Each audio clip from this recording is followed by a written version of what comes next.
Siyempre po, nandiyan sa ilalim ng Mark Ramos, nandiyan po yung thumbs up button, no? Pindutin nyo lang po yan, tapos i-komento ninyo kung pang ilan ang inyong like upang madaanan natin ang inyong mga shoutout dyan. Madaanan natin ang inyong mga pangalan dyan sa comment section, mga bossing. Sabi ni Music Stories, no? Bato, paalam ka na sa kabit mo. Ay, ganon. Pati si Bato merong kabit. Parang wala naman akong narinig. At syempre mga kababayan, ipopromote ko na din po yung isang channel natin na Birahan PH po. Kasama natin dyan si Banat Boy, kasama natin dyan si Takeru Miyamoto, at si Boss Nyolo, mga bossing, na naka-break o naka-bakasyon po, no? Pero kaming tatlo bumibira dyan. Takeru, Banat Boy, at Mark Ramos, mga bossing. Okay, so ngayon, umpisahan na muna natin ito, mga kababayan. What? May sidecar si Holy Spirit. Ewan ko, hindi ako naniniwala diyan no? Wala akong nababalita Malaki pa naman, parang bardagol pa naman yung asawa ni Bato de la Rosa.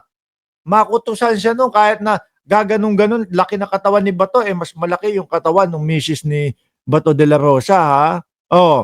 Kumbaga, talagang katatakutan. Umpisahan natin itong vlog na ito, mga boss Chipamoser, ng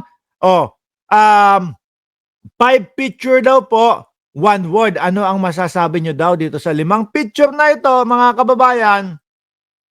No?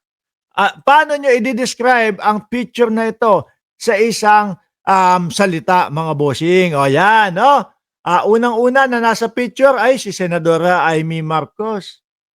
No? Pangalawang nasa litrato ho, mga kababayan, wala pong iba kundi si Vice Presidente Inday Sara Duterte. At ang nasa kagitna-gitnaan po ng kakaviral lang ho, mga kababayan, wala pong iba kundi si Madam Rolex, no? O si Madam Gucci, Rowena Guanzon.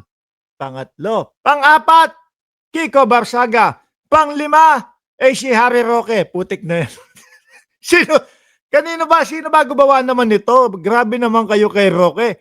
Lahat kahit papaano, medyo hindi yung bagay, no? Pero yung kay Roque talagang nakabuka yung bibig. Ano daw 5 picture, 1 word. Ano ang word na masasabi nyo? Sabi ni Eman Donato, lutang daw. Sabi ni Rosewin Isidro, saltik daw. Sabi ni Dukha ng Cereza Force, KSP daw. No? Sabi ni Annalyn Ando, mga eskandalas at eskandalosa. Dami niyong sinasabi dito. Walang kwentang mga nilalang daw, sabi ni Ma'am sabi ni Ma'am Bargy Barcebal. Ang tingin ko dito at masasabi ko dito sa mga ito, mga bossing, topak. Topak.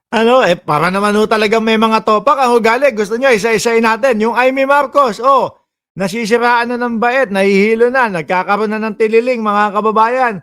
Bakit to?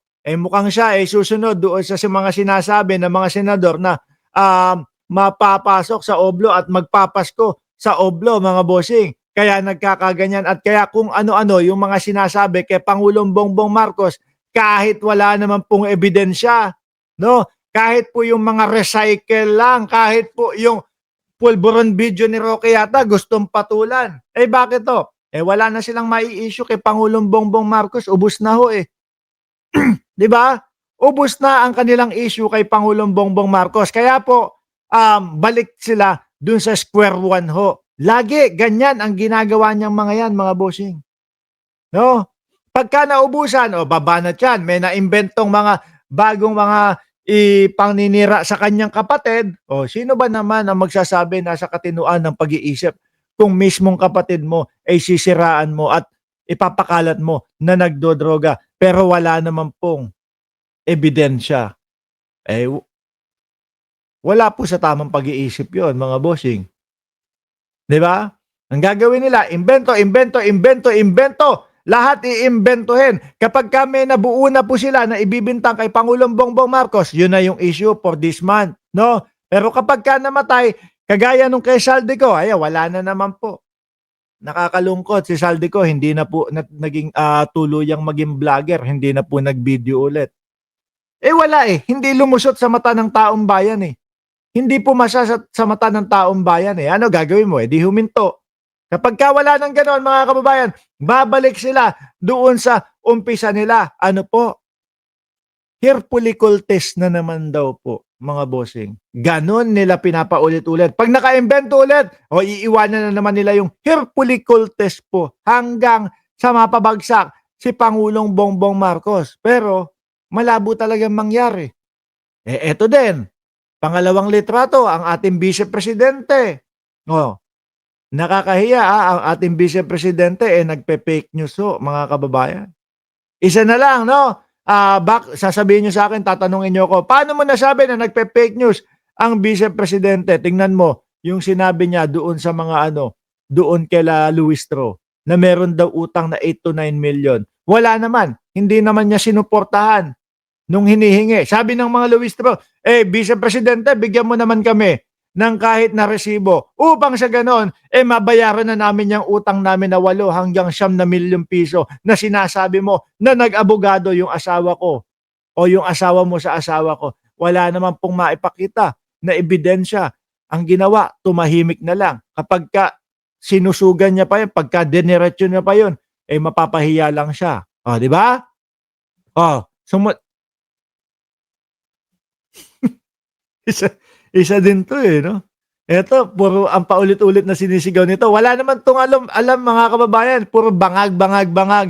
Yung mga basic na sinasabi nila sa Pangulo, bangag, magnanakaw, pero hanapan mo nung dahilan, hanapan mo ng mga ebidensya, wala din po. Oh, eto pa lalo, pinakabunsuho nila.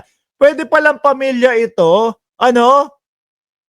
Pwede palang pamilya. Oh, bakit? Oh, si Roque tapos Guanzon.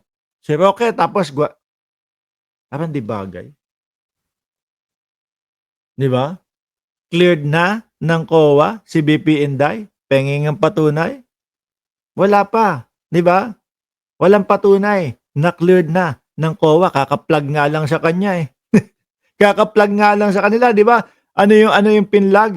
Nako, yung 301,000 pesos kada isang laptop. Umabot ng 3.9 million. Oh, 11 na laptop, 13 laptop, kaka-plug lang. CCTV camera, anak ng putik na yan, 200,000 kada piraso. Oh, kaka-plug lang. Tapos ano sabi nila? Ay, ano lang po, typographical error lang po. Hindi po namin nais na isulat yan. Ang gusto naming ilagay dyan, yung mga photocopier daw na magkano? Ang mahal pa din ho, mga bossing. Mga photocopier na donasyon daw po. Grabe napakadaming letra, napakadaming word, napakadaming numero para sabihin na typographical error lang po yan. Pwede palang pamilya ito, no? Si Roque at si Guanzon, kunyari nanay Hindi. Nanay-nanay ito no? Hindi pala pwede. O sige, patulan natin. Nanay, tatay, Roque, si Guanzon, at si Roque, ate, si Amy Marcos. Ayan, malagi naman nagsasabi, super ate, super ate. Yung pala, ang baba naman pala ng ratings, mga bossing, ng ratings, tapos, gitnang kapatid, Sara Duterte. Ang bunso, mga kababayan, etong si Barsaga. Saltek. One word. Alisin na natin yan.